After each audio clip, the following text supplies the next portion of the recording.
গুণবতী, রূপবতী তুমি যাই হও না কেন, সবচেয়ে বেশি প্রয়োজন কিন্তু ভাগ্যবতী হওয়া। হ্যালো এভরিওয়ান, আমি মৌ। আমার আরও একটি মিনি ব্লগে তোমাদের সবাইকে স্বাগত জানাই। মা মেয়ে মিলে দুজনে আয়নার সামনে একটুখানি ঢং করে নিলাম। তারপর চলে আসলাম বাবার বাড়িতে, যেটা আমি রোজই করে থাকি। এই যে ছোনামোনাটার টানে আমি কিন্তু রোজই চলে আসি। মুখটা আজকে শুকনো দেখাচ্ছে, কারণ ওর কিন্তু খিদে পেয়েছে। না হলে এই মুখেই তোমরা মুখ ভর্তি হাসি দেখতে পেতে। আমি জানি তোমরা অনেকেই ওকে দেখতে পছন্দ করো, আমাকে অনেকে মেসেজও করেছো। যাই হোক, মুখটা তো ছোট হয়েছিল। তারপর খাওয়া দাওয়া হলো। খাওয়ার পরে এদিকে আমি ওকে ঘুম পাড়ানোর চেষ্টা করছিলাম, তবে খুব অবাক হয়ে ও আমাকে কিন্তু দেখছিল।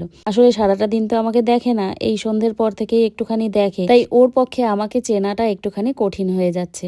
তো যাই হোক, বাড়িতে চলে এসেছি। এসেই দেখি বর আমার জন্য এই বিস্কিটটা এনে রেখেছে। এই বিস্কিটটা খেতে আমি বেশ ভালোবাসি, ও জানে। তোমাদেরকে বললাম, রূপবতী গুণবতী যাই হও না কেন, ভাগ্যবতী হওয়াটা বেশি প্রয়োজন। বসেছিলাম মনটা খারাপ করে, তবে আমি কোনোভাবেই বুঝতে পারিনি, জানতে পারিনি যে ও আমার জন্য এতটা খুশি আনন্দ নিয়ে আসবে। বসেই ছিলাম ঘরে, সেই জন্য তৈরি হয়ে নেই আমি। যদি সেরকম জেনে থাকতাম তাহলে সাজুগুজু করে তারপর তোমাদের সামনে আসতাম। দেখো, এই বুকেটা আমাকে এনে দিয়েছে ও, আর আমি এতগুলো খুশি হয়েছি তোমাদের বলে বোঝাতে পারবো না। আমার মনে হয় এই ছোট ছোট জিনিসগুলোই কিন্তু আমাদের দুজনার সম্পর্কটাকে আরো বেশি মজবুত করে তোলে। যাই হোক, এত আনন্দের পর বরকে খেতে দিলাম দুটো শুকনো রুটি, তার সাথে দুটো মিষ্টি। ও কিন্তু রাতের বেলায় এই সিম্পল খাবারই পছন্দ করে। দেখা হচ্ছে পরের মিনি ব্লগে।